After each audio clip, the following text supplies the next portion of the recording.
Olá pessoal, estamos ao vivo aqui com mais uma sequência na nossa sabatinas, nas nossas sabatinas com os candidatos à presidência da República.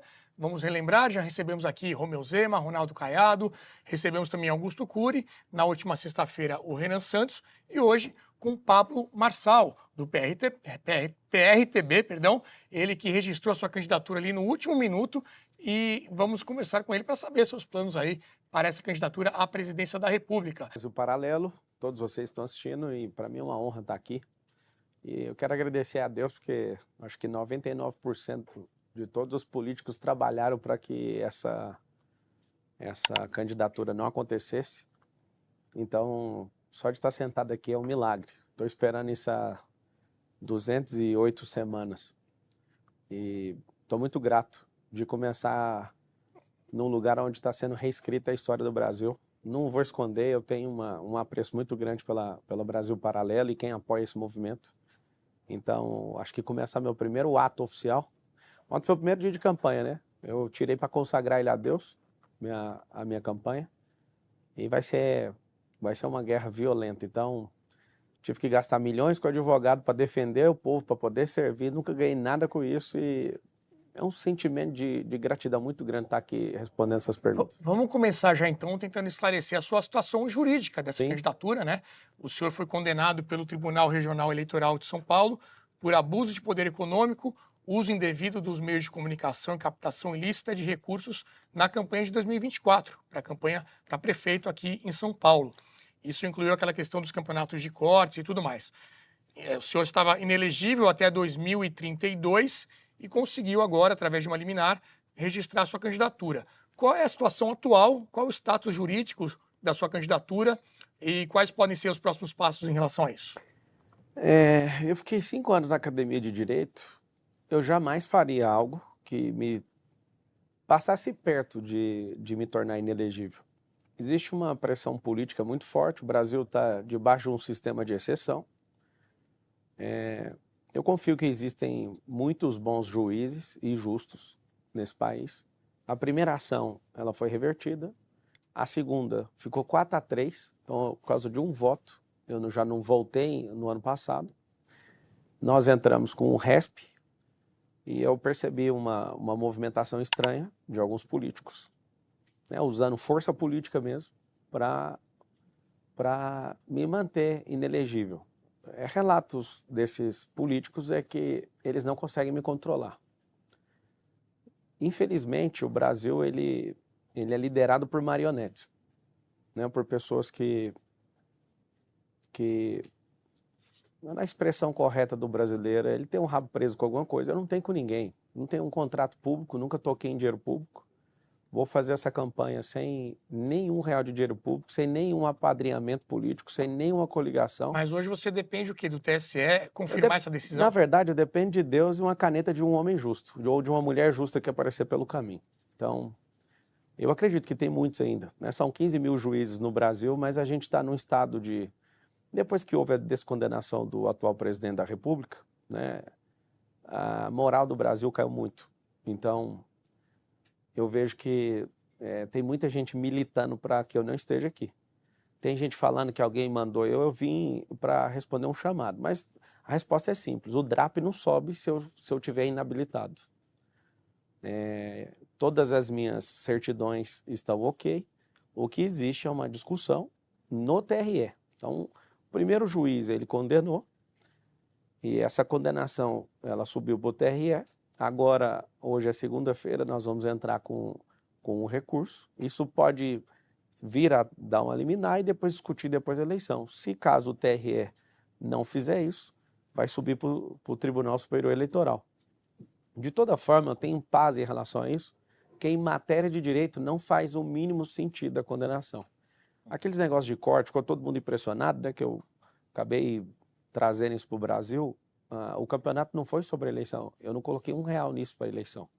Eu faço lançamentos e fiz isso antes do período. O que existe que você tem que ter clareza é que partidos PSB, PT, PSOL, todo esse povo se juntou para engendrar diversas ações para me parar. Eu faço uma pergunta para você, qual que é o medo de alguém livre que não deve um favor para ninguém? Qual que é o medo de alguém que é próspero poder servir o povo? Qual que é o medo? Me deixa em paz, pô. Se vocês são uns brabão mesmo que bate aqui tem um gogó grande, todos vocês, de qualquer partido, dos 30 que tiver por aí, vai lá e ganha no voto. Me deixa em paz pro povo me encarar na urna, pô. Mas então existe o risco, Pablo, de você participar da eleição e após o resultado ter ainda essa candidatura Não, impugnada, negativo. como aconteceu em 22, inclusive. Não. Você foi candidato a federal. Em 22 não teve impugnação de candidatura, não. O que teve foi uma aconteceu em manobra 22? no judiciário. Um ministro do Lula entrou, derrubou todos os atos do partido. O que ele pode fazer com o Flávio, alguém pode fazer com o próprio Lula. Mas o problema é, o chicote está na mão de quem? Então, assim, não tem nenhum tipo de risco em relação a isso. A candidatura está igual a de todos, válida. O que eles querem? Eles querem me parar, que é o normal, né? Eu não conheço um candidato, vou te dar um exemplo. Caiado é um cara muito bom, mas ele está sendo manipulado sem perceber. Não é possível que ele não percebe um homem público daquela envergadura com o que o Kassab está fazendo com ele. As pessoas, inclusive, no ano passado, a gente ia ser lançado eu, Caiado e o Gustavo Lima para discutir no União quem seria o candidato a presidente. Caiado rapou de banda, que viu que não tracionava desde o ano passado. O Gustavo, por questões pessoais, desistiu de ser candidato. E eu fui percebendo um movimento que eles não deixariam, já em março, que eles não deixariam sair a candidato a presidente. E o que eu percebo? É igual o impeachment da Dilma. A Dilma tinha que sair presa. Só que aí não saiu presa. Ela foi impeachmentada e está aí de volta hoje uma grande liderança do BRICS e desses comunistas. Olhar para a matéria de direito é uma vergonha falar que eu estou inelegível por matéria de direito. Não houve isso. Isso eu ia perguntar para entender a cronologia, me corrija se eu estiver Sim. errado. Você foi condenado à inelegibilidade por 7 votos, foi por unanimidade. Agora a gente teve uma liminar que já foi expedida a seu favor, Sim. né? Regional. E por essa liminar você conseguiu registrar sua candidatura, Sim. certo? Qual que foi o argumento que sustentou essa liminar a seu favor agora? O que ela difere do que tinha Como eu sido? já percebi em março, logo após a filiação, eu já solicitei com o Leonardo, no dia 4 de abril, já deixei assinado, só que ele não tinha a senha do partido.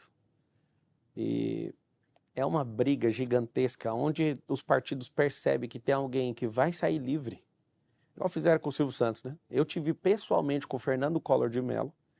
Fernando Collor de Mello falou para mim, no gabinete dele. Em 2022 eu fui conhecer os ex-presidentes e tive esse momento com o Fernando Collor de Mello. Fui na casa do José Sarney e fui conhecer, né? Não tive a chance de conhecer o Fernando Henrique, que ele estava acamado. E fui atrás, né? Já conheço e tenho acesso, tinha, né? Agora temporariamente o Bolsonaro está sem acesso. Mas o Fernando Collor de Mello falou para mim que foi ele que derrubou a candidatura do senhor Abravanel, Silvio Santos. Eu fico pensando no Brasil, eu quero te fazer uma pergunta, você que está assistindo. Você imagina a rota que o Brasil teria tido se um empreendedor livre, como o senhor Abravanel, conhecido como Silvio Santos, tivesse liderado o Brasil? Esses caras não deixam ninguém que tem a mentalidade de prosperidade, de empresarização, a mentalidade de sabedoria, né, de governo, de riqueza.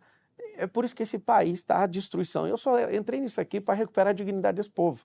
Então, se o Fernando falou isso, tem um presidente de um grande partido do centro que falou para mim agora, esse ano, que fez de tudo para derrubar minha candidatura em 2024. Falou rindo. Aí ele falou, o que é que você arrumou que a gente não dava conta de derrubar? Se me apertar demais, eu falo quem é. É um partido gigantesco. E esse presidente desse partido falou com todas essas palavras. Resumindo, essa tentativa é para que pessoas que não são manipuláveis estejam longe da política. Se eu contar a perseguição que eu tenho sofrido em todos os meus negócios da minha vida, daquela campanha eu recebi 257 processos. Ou seja, qualquer ser humano normal, depois de receber 257 processos, vai fazer o quê? Vai sumir. E eu estou lá comendo todos eles com farinha, só para ter a chance de servir. Se vai ganhar a eleição ou não, isso é outra conversa. Eu quero estar aqui para te mostrar. Existe sempre um teatro das tesouras e as marionetes estão a postos e eles já sabem quem é que vai fazer. Só que quando a gente entra no meio disso, tem um pavor, porque, como dizem os canalhas na política, né, nesse sistema que foi engendrado aqui no país, e você está apoiando isso, você que está assistindo. Eles fazem vocês brigarem uns com os outros, enquanto isso a gente esquece de um país inteiro.